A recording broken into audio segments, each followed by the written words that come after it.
नमस्कार दोस्तों, market prediction आपका बहुत बहुत स्वागत है। दोस्तों इस वीडियो में बात करेंगे AWL एग्री बिजनेस कंपनी के Q2 के रिजल्ट्स के बारे में। AWL यानी अदानी विलमार लिमिटेड कंपनी के Q2 के रिजल्ट्स की बैलेंस शीट की बात कर रहे हैं हम। डिविडेंड बोनस ऐसा कोई न्यूज़ यहाँ पे फिलहाल देखने को नहीं मिल रहा है। हम बात करेंगे कंपनी के Q2 की बैलेंस शीट से, जो कि कंपनी की तरफ से क्या देखने को मिल रहा है। तो दोस्तों यहाँ पे चलते हैं कंपनी की Q2 की बैलेंस शीट पे। तो दोस्तों कंपनी के Q2 की बैलेंस शीट में अमाउंट यहाँ पे करोड़ रुपीज़ में है। हम बात करेंगे इनकम पिछले साल से इस साल क्या देखने को मिल रही है।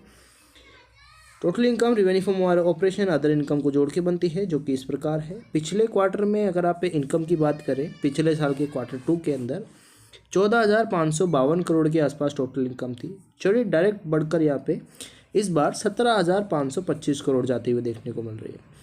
पिछले साल से ये काफ़ी अच्छे से तेज़ी से बढ़ी है। पिछले क्वार्टर में भी 17,264 करोड़ का टोटल इनकम था। Year on year quarter to quarter जो कि इम्पैक्ट जो है प्रॉफिट अपसाइड देखने को मिल रहा है टोटल इनकम का। देखा जाए एक्सपेंसेस की बात करें, पिछले साल से इस साल एक्सपेंसेस कई प्रकार से कंपनी के एक्सपेंसेस देखने को मिलते हैं। Cost of material, stock in trade and employ benefit cost, cost of finance cost, so कई प्रकार से खर्चे होते हैं कंपनी के अलग अलग। तो यहाँ पे पिछले साल कंपनी को खर्चे हुए थे 14,150 करोड़। इस बार कंपनी को खर्चे हुए 17,212 करोड़। देखा जाए तो कंपनी के खर्चे यहाँ पे बढ़ते देखने को मिल रहे हैं। बात तो यहाँ पे इस प्रकार है कि कंपनी जो कॉस्ट ऑफ मटेरियल कंज्यूम की बात कर रहे हैं, यहाँ पे कंपनी के खर्चे जो है बढ़ते हुए ही देखने को मिल रहा है हर साल। और देखा जाए इस प्रकार कंपनी के खर्चे कई प्रकार से बढ़े हैं। पिछले क्वार्टर में 16,954 करोड़ के खर्चे थे। तो यहाँ पे कंपनी की इनकम बढ़ी है, पर खर्चों को मैनेज ना करने की वजह से कंपनी का प्रॉफिट डाउनसाइड देखने को मिल रहा है हमें आफ्टर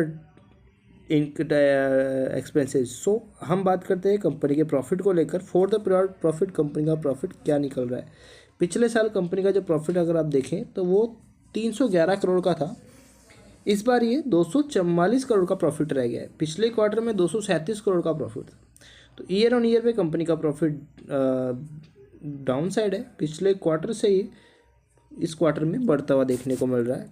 तो यहाँ पे कंपनी के प्रॉफिट भिन्न प्रकार से देखने को मिल रहे हैं, कारण कि कंपनी के एक्सपेंसेस यहाँ पे उस तरीके से नहीं थे जिस प्रकार से एक उम्मीद लगाई जा सकती थी कि इनकम बढ़ी है तो कंपनी का प्रॉफिट भी बढ़ना चाहिए। तो यहाँ पे थोड़ा सा इम्पैक्ट आउटसाइड देखने को मिल रहा है।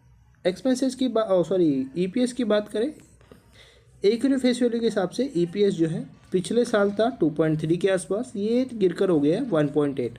पिछले क्वार्टर में ये 1.84 के आसपास था। देखा जाए तो पिछले क्वार्टर से रिजल्ट्स देखा जाए सिमिलर ही देखने को मिल रहे हैं।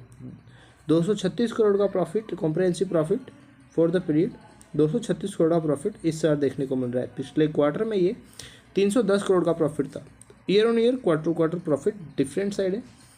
सो धन्यवाद। लाइक सब्सक्राइब करेंगे। AWL के रिजल्ट्स Q3 के लिए भी चैनल को सब्सक्राइब करें।